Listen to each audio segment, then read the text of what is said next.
Welcome back to the channel, everyone. Today we're talking about why we have a greenhouse and some cheap and easy pest protection for the time being. While these chickens are little, they really do a lot of damage to the bugs out here, and they eat a lot of the bad bugs out in our garden there. So they have pretty well free reign of our entire garden and yard until they get too big where they start really digging up our plants and making a mess of things. But for now, they are absolutely insane pest protection because they just patrol and eat bugs. That's all. So the main reason I wanted to come out here today was just to talk about all of our plants and why we have a greenhouse.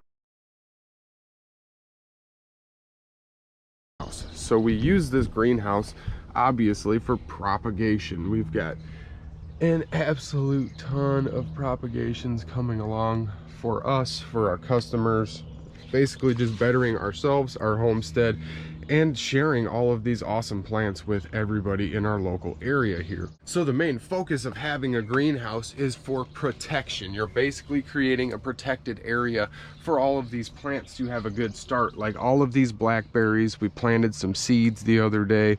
We've got all types of different plants. This is our persimmon tree, whole bunch of elderberries, gojies, more blackberries, currants, so on and so forth. We've got just a mess of plants propagating out in this little greenhouse. Being able to protect these plants, such as these brand new rhubarbs or these freshly transplanted rosemaries, or all of our more expensive plants like our gojies and our blackberries.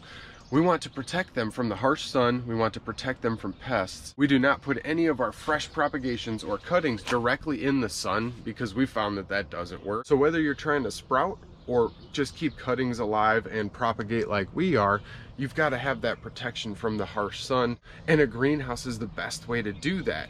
Mind you, you do not have any rain in your greenhouse, so you do have to water, but the fact that you can keep everything protected and let it grow without any intervention by Mother Nature, we are able to have a much higher success rate with all of these plants. Now, before we had a greenhouse, we were having a 50 to 60% rate of our successful cuttings. Now we are at almost 100%. We're between 90 and 100% success on all of these cuttings, on all of our propagations, on all of our brand new seed starting, and even when we're pulling plants right out of the ground. This hyssop is being propagated out, so we will take several cuttings from this hardwood that have their own growth up on the top here, and we can do that multiple times over. And we just didn't have space. I pulled a bunch of my blackberries out to get them propagated up and potted, so we have a little bit more room now. So I will be putting all of these in.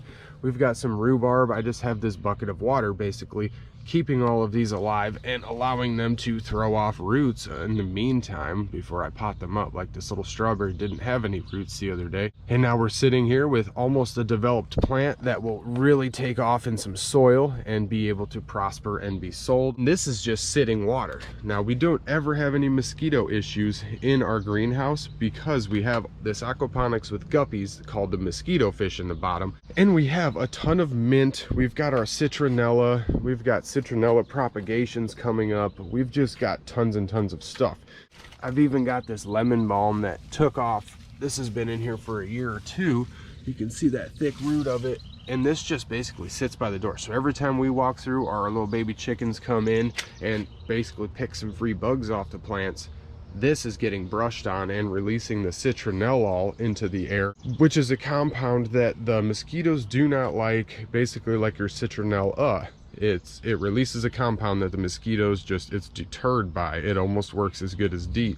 And on a second note, having some type of airflow, you can see this little fan is not blowing right now. We've got a cloudy morning, so it is not getting the full sun, and our solar panel is probably not set up the best right now. It was just kind of hung up on the top of the greenhouse just for a temporary setup so I could get some airflow onto all of our cuttings, because having airflow through the greenhouse, the air will blow right down the center here, and we have a decent amount of air that moves from that tiny little fan there that we were using for our compost heating. And having all of our windows open and constantly having our door open here allows us to get even more airflow and ventilation. So we do get pests in here, but they do not like to come in and stay, because all of our plants, like this white sage, everything is so aromatic in here that the mosquitoes don't even like to come in, basically. So they will just basically smell all this outside the door and just not even mess with our greenhouse. And our little fan up there blows at least 5 miles an hour or so,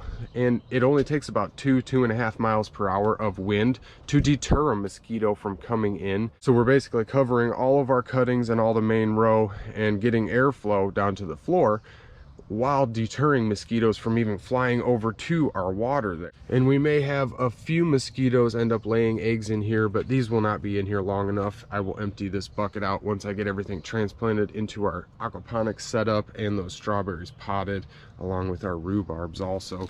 We made all these rhubarbs all the same. We had dug up a massive plant inside our greenhouse that just kept expanding, so we figured why not share with our customers at the same time. I just wanted to share a few reasons and observations that I make about having a little greenhouse, and why you should always build it bigger than you think. This was our first starting greenhouse, totally DIY, just like our 520 square foot greenhouse. We bought 2 kits and threw all that together and basically just constructed ourselves a massive tunnel. For growing throughout the winter, we'll be double layering that and running a Jean-Pain composting system. Just like this small greenhouse, everything transforms into a summer setup for aquaponics, as opposed to being used for heating in the winter time. And that's one more statement I'd like to make about a DIY greenhouse. It's built by you, so you know exactly how it was put together, and you can construct a system so you're not worried about ruining a $10,000 to $20,000 greenhouse that you spent your life savings on or whatever. And I'm certainly not knocking those big nice greenhouses, because I myself would love to have a solid frame greenhouse, and